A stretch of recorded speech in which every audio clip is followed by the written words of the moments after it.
My argument is that today, the only solution, the only thing that can bring life back, spiritual life, moral life, ethical life, back to the Muslims, and by the way, by extension to the entire world, because the entire world needs it.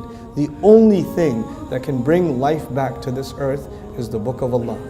The humanity needs it. You know, they have conventions about environmental crisis. They have conventions about political crises. There are, United Nations, charters. They meet about all kinds of humanitarian, drastic situations that are happening all over the world. The crisis situations in the world keep growing and growing and growing and growing. If you're watching CNN 24 hours a day, you are listening to human tragedy 24 hours a day. Human news is just tragedy. That's all it is. Which means the earth is dying. And Allah told us the only thing that can bring it to life and save its life is what? The Book of Allah. The problem though is some people who want to further kill are using the Book of Allah. They're using the Book of Allah not to spread life, but to spread death. To spread death. And they claim that they have the right understanding of the Book of Allah. And I argue the following. Here's how we as an ummah have to fix this problem. Nothing, please listen to this carefully, it's going to sound politically incorrect, it's going to sound controversial, some of you will be offended, but I don't care. لا نخاف في الله لومة لائم. Nothing is above the Book of Allah. وَكَلِمَةُ اللَّهِ هِيَ الْعُلْيَا. Nothing is above the Book of Allah. Unfortunately, in our times, sometimes you and I have an idea, we already have an idea, and now we want that idea to be justified by the Book of Allah. So we develop our idea first, and then we find daleel in the Book of Allah. What was on top? Quran or your idea? Your idea, and you put the ayat underneath it to justify. The ayat of Allah are now being used to justify your philosophy. You are not extracting the philosophy and the thinking and the solution from the Book of Allah. You already have the solution. You just want to justify it from the Book of Allah. This is a disservice to the Quran. For example, there are people who talk about the mission of the Quran is da'wah. Where did you get this from? I don't know, but the mission of the Quran is da'wah. So what about the ayat of talaq? What about the ayat of taking care of your parents? What about, yeah, those are important, but the real mission is da'wah. So you decide which ayat are the real mission and which ayat are the... How do you decide? Where did you come from? Who are you to put that rule on top of Allah's book? Da'wah is part of Allah's book's mission. It's not the only mission. It's not the only teaching. I was recently giving a khutbah on Surah Al-Mujadala, and I said, look, every surah is a curriculum from Allah. Every surah is a khutbah from Allah, a sermon, a maw'idah from Allah, yes? And Allah knows what is most important, what is next, what is next, what is next. What He mentions first is the most important thing. Then He mentions what comes next, what comes next. Like any teacher does, the most important lessons come first. What's the most important part of Surah Al-Rahman? Ar-Rahmanu 'allama al-Quran. Everything else is what? Second. ألم ترى أن الله يعلم ما في السماوات وما في الأرض ما يكون من نجوى ثلاثة إلا هو رابعهم ولا خمسة إلا هو سادسهم.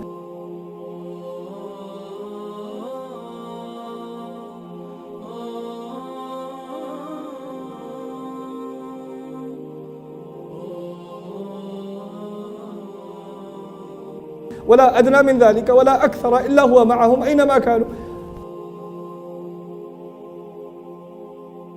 Wait, Najwa means people conspire against the Prophet ﷺ. People are conspiring sometimes to undermine the Prophet's mission.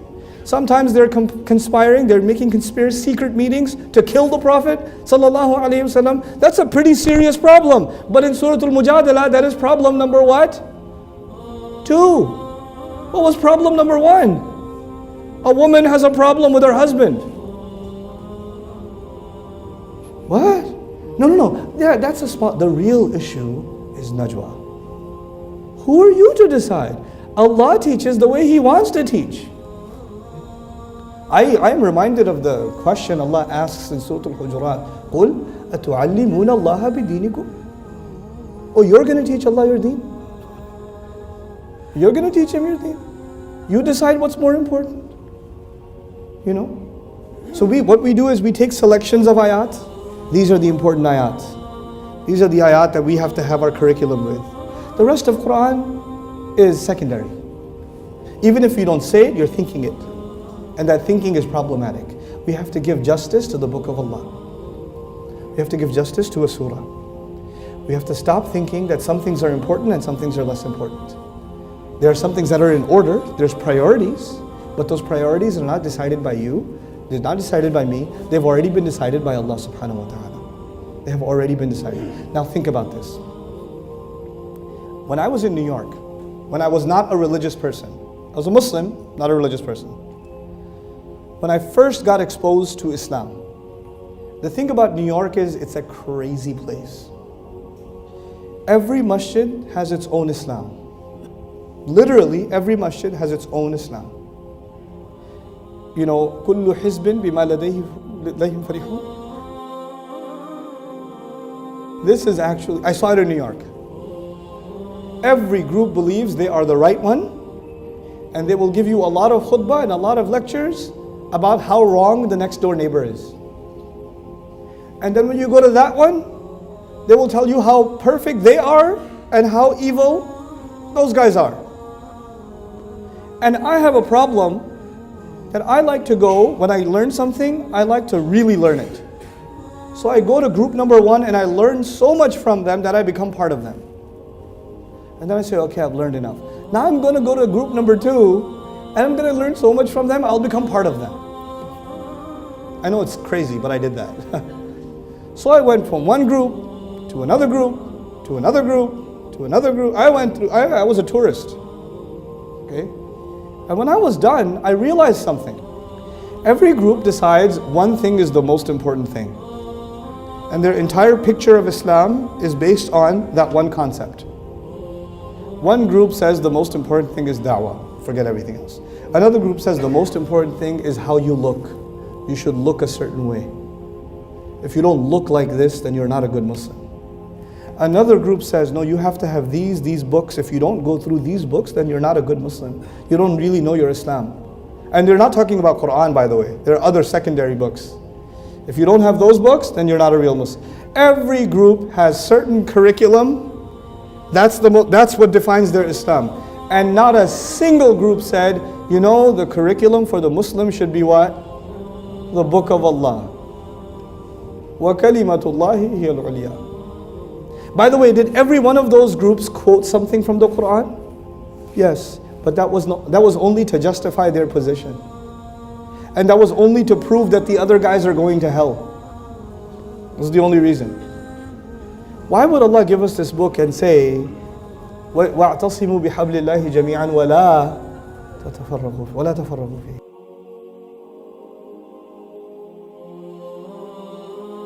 Why? This book, if you give it justice, it will cause union. And if you don't give it justice, it will cause division. We're not holding on the way we're supposed to. Which was that we have to think beyond groups. We have to think of ourselves as Muslims. We have to think of ourselves as Muslims. We have to bring normalcy back to the ummah. The only way to do it is, again, putting the Book of Allah in its place, in its proper place. I'll tell you a small story. I was giving a lecture in Birmingham, England. And if you've been to Birmingham, England, make istighfar. But anyway, I was giving a lecture in Birmingham, England, and Birmingham is a very interesting place. There's a few masajid there, and every masjid is very different from every other masjid. These people hate each other's guts. The only time they agree with each other is when they have to get a halal burger. Other than that, they do not like to see each other's face. You know, they completely hate one another. They're different schools of thought. I'm not here to name names. I know their names, the group names, but I don't care. I think that is so useless that I don't even pull it out of my mouth. That's why I don't name those groups. So there was about 2,000 people in the audience. 1,000 to 2,000 people in the audience. And I was explaining one of the stories from the Quran. And a young man and a woman came up to me. Ustad Nouman, can we talk to you for a second? I said, yeah. We are actually Baha'i. We're Baha'i. You know, Baha'is believe in some really out there stuff, but they still consider themselves Muslims. We're Baha'i, and we really love listening to your lectures. It helped us change a lot. We didn't know the Quran says these things. We wanted to come here, but we're really scared. Because if people find out here who we are, I think there's going to be a problem. And we brought 20 of our friends here too. But we just want you to know quietly that we appreciate what you're doing. Thank you. Thank you for letting me know. And I'm really happy you're here. I'm done with that conversation. And the guy comes up, brother, I know this is a Sunni program, but I'm Shia. Is that okay?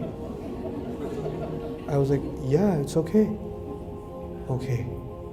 Because my Shia friends and I, we listen to your lectures. I was like, that's cool. Keep it up. Very nice. Don't tell anybody. Yeah, I won't tell anybody. I got it. I have had Christians come up to me and tell me, we've been watching your videos. I was in Canada. I was at an RIS convention. A group of Canadian women came up to me. Nouman Ali Khan, right? I was like, yeah. We're a group of Christian women. We've been studying the Quran for the last year with you. And we only came to this convention because we wanted to thank you. It's helped us change a lot. Christian women studying the Book of Allah. May Allah guide them. You know, if I was still wearing my group labels, those stickers from New York, as soon as I saw a Baha'i, I was like, hey, come on, let me talk to you, fix you. If I saw Christians, I would go straight after Jesus. If I saw the Shia, I would go straight after their aqaid and the ikhtilafat. I would attack them right away. I would do that. But you know what? I understand something from the Book of Allah. We are supposed to be farmers. We are supposed to be what? Farmers. A farmer puts a seed in the ground. Then he puts water on top. Then he makes dua to Allah. Then he puts water on top. Then he cleans the soil. Then he puts the water on top. Then he makes dua to Allah. Then he removes the insects. Then he puts the water on top. Then he makes dua to Allah. And for months and months and months and months and months, he sees nothing. He sees nothing because the seed is where? Under the ground. And he doesn't get angry. Hey, why aren't you growing? Let me pull it out. That is not how things grow. You have to let things grow. All you have to do is provide the water. And Allah's responsibility, I don't grow a plant. Allah grows the plants. Allah grows the... Why did He give us this analogy? You have to spread the Book of Allah and Allah will make the changes. You just have to spread the Book of Allah. You're not responsible to change people. Lasta alayhim bimusaytir. You're not in charge. Stop pretending that you're in charge. So many people come up to me, brother, mashallah, you give some good da'wah. Tell me how I can tell my brother to start praying. Tell me what I can tell him. I was like, I don't know what to tell you. Because maybe you haven't put enough water, not put enough water yet. And maybe you're putting water, but some plants grow slowly and some plants grow quickly. It's not about what you say. It's how patient you are with people. It's how patient you are. Yaqub alayhi salam's sons, they disobeyed their father or no? They were a source of sadness or no? For years and years and years, they are a source of sadness. And at the end of it all, they make tawbah or no? They take their time, yeah? Some seeds take a long time to come out. فَصَبْرٌ جَمِيلٌ. Yaqub alayhi salam doesn't turn to Allah, Ya Allah, give me something I can say to my sons so they can change. It doesn't work like that. It doesn't work like that. We are impatient with each other. We want changes to come like that, quickly. If the best generation took 23 years, first of all, we're not the best generation. But if they took 23 years of exposure to this book, Our challenge today is let's re-expose the people to the Book of Allah like they've never experienced it before, so they can remove the assumptions that they've had about the Book of Allah. Non-Muslims have misconceptions about the Quran, and my conclusion is Muslims have misconceptions about the Quran. We have to fix the misconceptions for the entire world. We have to show the world how beautiful, how remarkable, how incredible, how loving, how merciful, how addictive this book is. That's what we have to do.